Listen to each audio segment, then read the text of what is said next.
ಪ್ರತಿ ವರ್ಷ ಆಷಾಢ ಮಾಸದ ಶುಕ್ಲ ಪಕ್ಷದ ದೇವಶಯನಿ ಏಕಾದಶಿ ತಿಥಿಯಿಂದ ಭಗವಾನ್ ಶ್ರೀ ಹರಿಯು ಯೋಗ ನಿದ್ರಾಗಾಗಿ ಕ್ಷೀರಸಾಗರಕ್ಕೆ ಹೋಗುತ್ತಾನೆ ಮತ್ತು ಅಲ್ಲಿ 4 ತಿಂಗಳುಗಳ ಕಾಲ ವಿಶ್ರಾಂತಿಯನ್ನು ಪಡೆಯುತ್ತಾನೆ. ಈ 4 ತಿಂಗಳ ಅವಧಿಯನ್ನು ಚಾತುರ್ಮಾಸ ಎನ್ನುತ್ತಾರೆ. ದೇವರುಗಳ ಮಲಗುವ ಸಮಯದಲ್ಲಿ ಶುಭ ಕಾರ್ಯಗಳನ್ನು ಮಾಡುವುದನ್ನು ನಿಷೇಧಿಸಲಾಗಿದೆ. ದೇವತೆಗಳ ನಿದ್ರೆಯ ಈ ಅವಧಿಯಲ್ಲಿ ರಾಕ್ಷಸರು ಸಕ್ರಿಯರಾಗುತ್ತಾರೆ ಮತ್ತು ಸಾಮಾನ್ಯ ಮಾನವರಿಗೆ ಕಿರುಕುಳ ಮಾಡಲು ಪ್ರಾರಂಭಿಸುತ್ತಾರೆ. ಧರ್ಮ ಗ್ರಂಥಗಳಲ್ಲಿ ಹೇಳಿರುವ ಪ್ರಕಾರ ಈ ರಾಕ್ಷಸರಿಂದ ತಮ್ಮನ್ನು ರಕ್ಷಿಸಿಕೊಳ್ಳಲು ಪ್ರತಿಯೊಬ್ಬರೂ ಕೆಲವು ವ್ರತಗಳನ್ನು ಕೈಗೊಳ್ಳಬೇಕು ಎಂದು ಹೇಳುತ್ತದೆ. ವರ್ಷದಲ್ಲಿ ಉತ್ತರಾಯಣ, ದಕ್ಷಿಣಾಯಣ ಹೀಗೆ 6 ತಿಂಗಳು ಇರುತ್ತವೆ ಅಷ್ಟೇ. ಉತ್ತರಾಯಣ ಕಾಲ ದೇವತೆಗಳಿಗೆ ಹಗಲು, ದಕ್ಷಿಣಾಯಣದ ಕಾಲ ದೇವತೆಗಳಿಗೆ ರಾತ್ರಿ ಅಂತ ನಿಯಮವಿದೆ. ನಾವು ಯಾವುದೇ ಶುಭ ಕಾರ್ಯವನ್ನು ಹಗಲು ಮಾಡುತ್ತೇವೆ, ಅಂದರೆ ಉತ್ತರಾಯಣದಲ್ಲಿ ಮಾಡುತ್ತೇವೆ. ರಾತ್ರಿ ಕಾಲ ಅಂದರೆ ದಕ್ಷಿಣಾಯಣದಲ್ಲಿ ಯಾವ ಶುಭ ಕಾರ್ಯವನ್ನು ಮಾಡುವುದಿಲ್ಲ. ಹೀಗಿರುವುದರಿಂದ ದಕ್ಷಿಣಾಯಣದ ನಿಯಾಮಕ ದೇವತೆಯು ಸೃಷ್ಟಿಕರ್ತ ಬ್ರಹ್ಮನ ಹತ್ತಿರ ಹೋಗಿ, ಮಾನವರು ಯಾವ ಶುಭ ಕಾರ್ಯವನ್ನು ನನ್ನ ಕಾಲದಲ್ಲಿ ಮಾಡುವುದಿಲ್ಲವಾದ್ದರಿಂದ, ಅಂದರೆ ದಕ್ಷಿಣಾಯಣ ಕಾಲವು ಶುಭ ಕಾರ್ಯಗಳಿಗೆ ನಿಷಿದ್ಧವಾದ್ದರಿಂದ ತನಗೆ ಬಹಳ ದುಃಖವಾಗಿದೆ ಎಂದು ಅದನ್ನು ಹೇಗೆ ಸರಿಪಡಿಸಬೇಕೆಂಬ ಉಪಾಯವನ್ನು ತೋರಿಸಿ ಕೃಪೆ ಮಾಡಬೇಕೆಂದು ಪ್ರಾರ್ಥನೆ ಮಾಡಿಕೊಳ್ಳುತ್ತಾನೆ. ಬ್ರಹ್ಮನು ಇದನ್ನು ತಿಳಿದು ದಕ್ಷಿಣ ಅಭಿಮಾನಿ ದೇವತೆಯನ್ನು ಪರಮಾತ್ಮನ ಹತ್ತಿರ ಕರೆದೊಯ್ದು ಅದಕ್ಕೆ ಮಾರ್ಗದರ್ಶನ ಮಾಡಿ ಕೃಪೆ ಮಾಡಬೇಕೆಂದು ಪ್ರಾರ್ಥಿಸಲು, ಪರಮಾತ್ಮನು ಈ ಚಾತುರ್ಮಾಸದಲ್ಲಿ ವಿಶೇಷ ಹಬ್ಬ ಹಾಗೂ ವ್ರತಗಳನ್ನು ನಿಯಮ ಮಾಡಿ ಅದರಂತೆ ಆಚರಿಸುವ ಎಲ್ಲ ಸುಜೀವಿಗಳಿಗೆ ಉತ್ತರಾಯಣ ಕಾಲದಲ್ಲಿ ಶುಭ ಕಾರ್ಯಗಳನ್ನು ಮಾಡಿ ಹೊಂದುವ ಪುಣ್ಯಕ್ಕಿಂತ ಹೆಚ್ಚಿನ ಪುಣ್ಯ ಬರುವುದೆಂದು ನಿಯಮ ಮಾಡಿ ಆ ಮಾಸ ನಿಯಾಮಕ ದೇವತೆಗಳಿಗೆಲ್ಲ ಆಜ್ಞೆ ಮಾಡಿ ದಕ್ಷಿಣಾಯಣ ನಿಯಾಮಕ ದೇವತೆಯನ್ನು ಸಂತೋಷಗೊಳಿಸುತ್ತಾನೆ. ಕಾರಣವಾಗಿ ಚಾತುರ್ಮಾಸದ ವೃತ ನಿಯಮಗಳನ್ನು ಆಚರಿಸಿ ಪರಮಾತ್ಮನ ಕೃಪೆಗೆ ಪಾತ್ರರಾಗಿ ನಾವೆಲ್ಲ ಧನ್ಯರಾಗಬೇಕು. ಆಷಾಢ ದಶಮಿಯಿಂದ ಪ್ರಾರಂಭವಾಗಿ ಕಾರ್ತಿಕ ದಶಮಿವರೆಗಿನ 4 ತಿಂಗಳು ಚಾತುರ್ಮಾಸವಾಗಿದೆ. ದಕ್ಷಿಣಾಯಣ ಆರಂಭವಾಗಿರುತ್ತದೆ. ಆಷಾಢ ಮಾಸದಲ್ಲಿ ಮಳೆ ಜೋರಾಗಿ ಬೀಳುತ್ತಿರುತ್ತದೆ. ಹೊರಗೆ ಅಡ್ಡಾಡುವುದು ಶ್ರಮದಾಯಕ. ಪೂಜೆ, ಜಪ, ತಪಾದಿಗಳನ್ನು ಮಾಡುತ್ತಾ ಭಕ್ತ ಜನರಿಗೆ ಉಪದೇಶ ಮಾಡುವುದಲ್ಲದೆ ಜ್ಞಾನ ಯಜ್ಞವನ್ನು ಮಾಡುತ್ತಿರುತ್ತಾರೆ. ಮಳೆಗಾಲದ ಈ ಸಮಯದಲ್ಲಿ ಅನೇಕ ಸಣ್ಣ ಪುಟ್ಟ ಜಂತುಗಳು ಹುಟ್ಟಿಕೊಂಡು ಮಳೆಯ ನೀರಿನಲ್ಲಿ ಸಂಚಾರ ಮಾಡುತ್ತಿದ್ದು, ಅಡ್ಡಾಡುವಾಗ ನಮ್ಮ ಕಾಲಲ್ಲಿ ನಮಗೆ ಅರಿವು ಆಗದಂತೆ ಸಿಕ್ಕು ಜೀವ ಕಳೆದುಕೊಳ್ಳುತ್ತವೆ. ಅವುಗಳನ್ನು ಕೊಂದ ಪಾಪ ನಮಗೆ ಬರುವುದುಂಟು. ಮಠಾಧಿಪತಿಗಳು ಈ ಕಾರಣದಿಂದ ಈ ಸಮಯದಲ್ಲಿ ಒಂದೇ ಸ್ಥಳದಲ್ಲಿದ್ದು ಜಪ ತಪಾದಿ ಮಾಡುವ ಮುಖ್ಯ ಉದ್ದೇಶವೂ ಇದಾಗಿದೆ. ಚಾತುರ್ಮಾಸದ 4 ತಿಂಗಳುಗಳಲ್ಲಿ ವ್ರತದ ಸಮಯದಲ್ಲಿ ಉಪವಾಸಗಳನ್ನು ಆಚರಿಸುವುದು ಅವಶ್ಯಕ. ಚಾತುರ್ಮಾಸದಲ್ಲಿ ಉಪವಾಸ ವ್ರತ ಮಾಡುವುದರಿಂದ ವಿಷ್ಣುವಿನ ಅನುಗ್ರಹ ದೊರೆಯುತ್ತದೆ. ಚಾತುರ್ಮಾಸದ ಅವಧಿಯಲ್ಲಿ ಮದುವೆ, ಮುಂಡನ, ಜನಿವು, ಧಾರಣೆ ಮುಂತಾದ ಕೆಲಸಗಳನ್ನು ಮಾಡುವುದಿಲ್ಲ.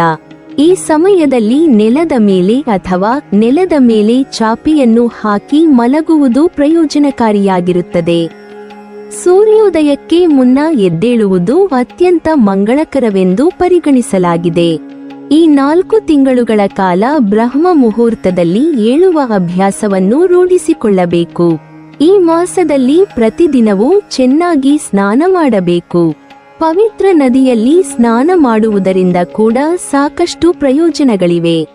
ಹಸಿರು ಬಣ್ಣದ ತರಕಾರಿಗಳನ್ನು, ಎಲೆಗಳ ತರಕಾರಿಗಳನ್ನು, ಬದನೆಕಾಯಿ, ಮೊಸರು ಇತ್ಯಾದಿಗಳನ್ನು ಚತುರ್ಮಾಸದಲ್ಲಿ ಸೇವಿಸಬಾರದು. ಇದು ಆರೋಗ್ಯಕ್ಕೆ ಒಳ್ಳೆಯದು ಎಂದು ಪರಿಗಣಿಸಲಾಗುವುದಿಲ್ಲ. ಇದರ ಜೊತೆಗೆ ಎಣ್ಣೆಯುಕ್ತ ಆಹಾರವನ್ನು ಕೂಡ ತೆಗೆದುಕೊಳ್ಳಬಾರದು. ಪ್ರತಿದಿನ ಬೆಳಿಗ್ಗೆ ಮತ್ತು ಸಂಜೆ ವಿಷ್ಣು ಸಹಸ್ರನಾಮ ಸ್ತೋತ್ರವನ್ನು ಪಠಿಸಿ ಅಥವಾ ಓಂ ನಮೋ ನಾರಾಯಣಾಯ ಓಂ ನಮೋ ಭಗವತೆ ವಾಸುದೇವಾಯ ನಮಃ ಎಂಬ ಮಂತ್ರವನ್ನು ಒಂದು ಜಪಮಾಲೆಯ ಪೂರ್ಣಗೊಳ್ಳುವವರೆಗೆ ಪ್ರತಿದಿನ ಬೆಳಿಗ್ಗೆ ಮತ್ತು ಸಂಜೆ ಪಠಿಸಿ. ಹಾಗೆಯೇ ಶಿವನನ್ನು ಆರಾಧಿಸಿ ಪೂರ್ವಜರಿಗೆ ನಮನ ಸಲ್ಲಿಸಿ. ಚಾತುರ್ಮಾಸದಲ್ಲಿ ಇಂಥದ್ದೇ ಆಹಾರ ಸೇವಿಸಬೇಕೆಂಬ ನಿಯಮವಿದೆ. ಚಾತುರ್ಮಾಸದಲ್ಲಿ ಆದಷ್ಟು ಸಾತ್ವಿಕ ಆಹಾರವನ್ನೇ ಸೇವಿಸಬೇಕು. ಈ ಸಮಯದಲ್ಲಿ ಮಾಂಸ, ಮೀನು, ಮೊಟ್ಟೆಯಂತಹ ತಾಮಸಿಕ ಆಹಾರವನ್ನು ಸೇವಿಸುವುದನ್ನು ತಪ್ಪಿಸಬೇಕು. ಏಕೆಂದರೆ ಇದು ಆರೋಗ್ಯ ಮತ್ತು ಧಾರ್ಮಿಕ ದೃಷ್ಟಿಕೋನದಿಂದ ಉತ್ತಮವೆಂದು ಪರಿಗಣಿಸಲಾಗಿದೆ. ಅದರ ಬದಲಿಗೆ ಆದಷ್ಟು ಸಾತ್ವಿಕ ಆಹಾರವನ್ನೇ ಸೇವಿಸಬೇಕು. ಈ 4 ತಿಂಗಳಲ್ಲಿ 5 ವಿಧಗಳನ್ನು ದಾನ ಮಾಡಿ. 1. ಅನ್ನದಾನ, ಬಡವರಿಗೆ, ಪ್ರಾಣಿ ಅಥವಾ ಪಕ್ಷಿಗಳಿಗೆ ಆಹಾರವನ್ನು ನೀಡಿ. 2. ದೀಪದಾನ, ನದಿಯ ನೀರಿನಲ್ಲಿ ದೀಪವನ್ನು ಹಚ್ಚಿ ಅಥವಾ ದೇವಸ್ಥಾನದಲ್ಲಿ ದೀಪವನ್ನು ಬೆಳಗಿಸಿ. 3. ವಸ್ತ್ರದಾನ, ಬಡವರಿಗೆ ವಸ್ತ್ರದಾನ ಮಾಡಿ. 4. ಛಾಯದಾನ, ಒಂದು ಪಾತ್ರೆಯಲ್ಲಿ ಸಾಸಿವೆ ಎಣ್ಣೆಯನ್ನು ಹಾಕಿ ನಿಮ್ಮ ಮುಖವನ್ನು ನೋಡಿದ ನಂತರ ಅದನ್ನು ಶನಿ ಮಂದಿರಕ್ಕೆ ದಾನ ಮಾಡಿ. 5. ಶ್ರಮದಾನ, ಯಾವುದೇ ದೇವಾಲಯ ಅಥವಾ ಆಶ್ರಮದಲ್ಲಿ ಸೇವೆ ಮಾಡುವ ಮೂಲಕ ಒಬ್ಬರು ಶ್ರಮದಾನವನ್ನು ನೀಡಬಹುದು. ಆಷಾಢ ಶುಕ್ಲ ಏಕಾದಶಿಯಿಂದ ಅಥವಾ ಆಷಾಢ ಹುಣ್ಣಿಮೆಯಿಂದ ಕಾರ್ತಿಕ ಶುಕ್ಲ ಏಕಾದಶಿಯವರೆಗೆ 4 ತಿಂಗಳುಗಳ ಕಾಲಾವಧಿಗೆ ಚಾತುರ್ಮಾಸ ಎನ್ನುತ್ತಾರೆ. ಯಾಕೆ ನಾವು ಚಾತುರ್ಮಾಸ್ಯದಲ್ಲಿ ಯೋಗ್ಯವಾದ ವ್ರತಗಳನ್ನು ಮಾಡುವುದು ಶೀಘ್ರ ಫಲದಾಯಕ ಮತ್ತು ಜನ್ಮಾಂತರವರೆಗೂ ನಮ್ಮನ್ನು ಕಾಪಾಡುತ್ತವೆ. ಚಾತುರ್ಮಾಸ್ಯದ ವಿಶೇಷತೆ ಎಂದರೆ ಈ ಚಾತುರ್ಮಾಸವನ್ನು ವಿಷ್ಣುಶಯನವೆಂದು ಕರೆಯಲಾಗಿದೆ. ಆಗ ಶ್ರೀವಿಷ್ಣುವು ಕ್ಷೀರಸಾಗರದಲ್ಲಿ ಯೋಗ ನಿದ್ದೆಗೆ ಹೋಗುತ್ತಾನೆ ಎಂದು ತಿಳಿಯಲಾಗುತ್ತದೆ. ಆಷಾಢ ಶುಕ್ಲ ಏಕಾದಶಿಯಂದು ವಿಷ್ಣುಶಯನವನ್ನು ಮತ್ತು ಕಾರ್ತಿಕ ಶುಕ್ಲ ಏಕಾದಶಿ ನಂತರ ಅಂದರೆ ದ್ವಾದಶಿಯಂದು ವಿಷ್ಣು ಪ್ರಬೋಧೋತ್ಸವವನ್ನು ಉತ್ಥಾನ ದ್ವಾದಶಿ ಆಚರಿಸುತ್ತಾರೆ. ಶ್ರಾವಣ, ಭಾದ್ರಪದ, ಆಶ್ವೀಜ ಮತ್ತು ಕಾರ್ತಿಕ ಮಾಸಗಳು ಈ ಅವಧಿಯಲ್ಲಿ ಬರುತ್ತದೆ. ಈ 4 ತಿಂಗಳುಗಳು ಭಗವಂತನಿಗೆ ಬಹುಪ್ರಿಯವಾದ ತಿಂಗಳುಗಳು. ಶ್ರೀಧರ, ಹೃಷಿಕೇಶ, ಪದ್ಮನಾಭ ಮತ್ತು ದಾಮೋದರ ಚಾತುರ್ಮಾಸದ ಅಭಿಮಾನಿ ದೇವರುಗಳು. ಚಾತುರ್ಮಾಸದಲ್ಲಿ ಪ್ರಮುಖವಾಗಿ ಆಹಾರ ಸೇವನೆ ಮೇಲೆ ನಿರ್ಬಂಧವಿರುತ್ತದೆ.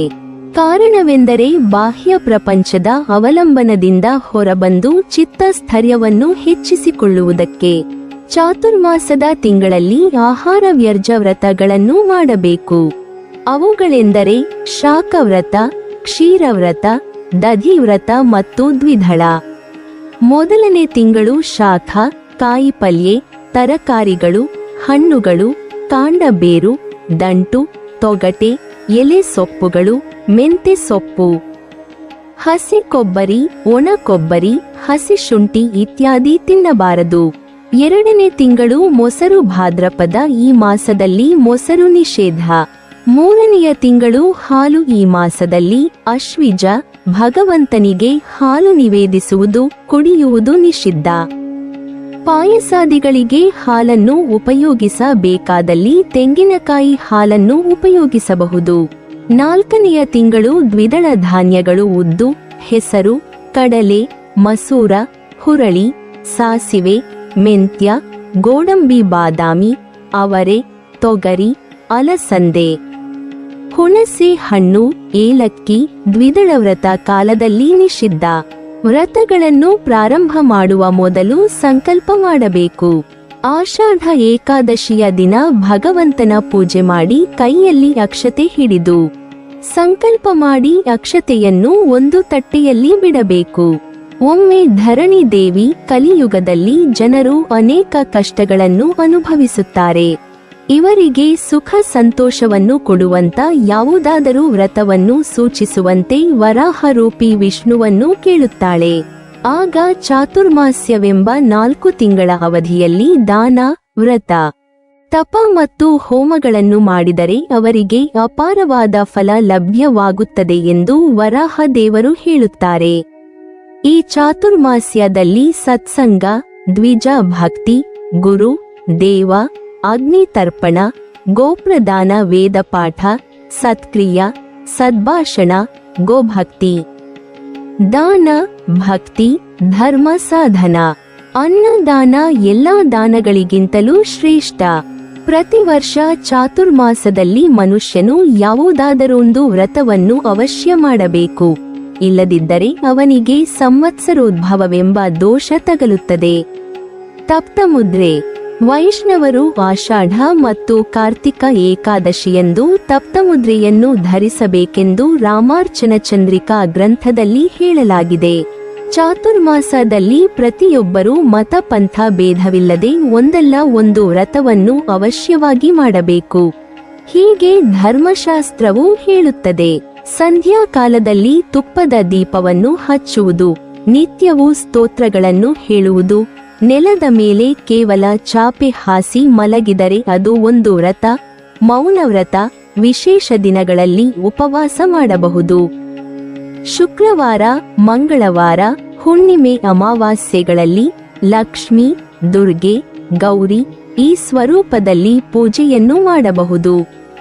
ಯತಿವರ್ಯರಿಗೆ ಸಮಾಜದ ಗುರುಪೀಠಗಳಲ್ಲಿನ ಗುರುಗಳಿಗೆ ಭಿಕ್ಷಾ ಪೂಜೆಯನ್ನು ಸಲ್ಲಿಸುವುದು. ಜಪ, ತಪ, ಪಾರಾಯಣ, ತೀರ್ಥ ಸ್ನಾನ, ಬ್ರಾಹ್ಮಿ ಮುಹೂರ್ತದಲ್ಲಿ ತಣ್ಣೀರ ಸ್ನಾನ, ಸತ್ಸಂಗ, ಪುರಾಣಗಳ ಶ್ರವಣ, ಪುರೋಹಿತರಿಗೆ, ಸುಮಂಗಲಿಯರಿಗೆ, ಸತ್ಪಾತ್ರರಿಗೆ ಯೋಗ್ಯ ದಾನ ಮಾಡುವುದು, ಭಾಗವತ, ಭಗವದ್ಗೀತೆಗಳ ಪಾರಾಯಣ, ಪ್ರವಚನ ಮೊದಲಾದ ಪ್ರತಿಯೊಂದು ದೈವಿಕ ಆರಾಧನೆಗಳಿಗೂ ಅತಿ ಹೆಚ್ಚಿನ ಫಲವು ಈ 4 ತಿಂಗಳಲ್ಲಿ ದೊರೆಯುತ್ತದೆ. ನೀವಿನ್ನೂ ನಮ್ಮ ಚಾನೆಲ್ ಅನ್ನು ಸಬ್ಸ್ಕ್ರೈಬ್ ಮಾಡಿಲ್ವಾ? ಹಾಗಾದರೆ ಈ ಕೂಡಲೇ ನಮ್ಮ ಇಂದ್ರಜಾಲ ಚಾನೆಲ್ ಅನ್ನು ಸಬ್ಸ್ಕ್ರೈಬ್ ಮಾಡಿ ಮತ್ತು ಪಕ್ಕದಲ್ಲಿರುವ ಬೆಲ್ ಐಕಾನ್ ಅನ್ನು ಕ್ಲಿಕ್ ಮಾಡಿದರೆ ನಮ್ಮ ಹೊಸ ವಿಡಿಯೋಗಳನ್ನ ನೀವು ನೋಡಬಹುದು.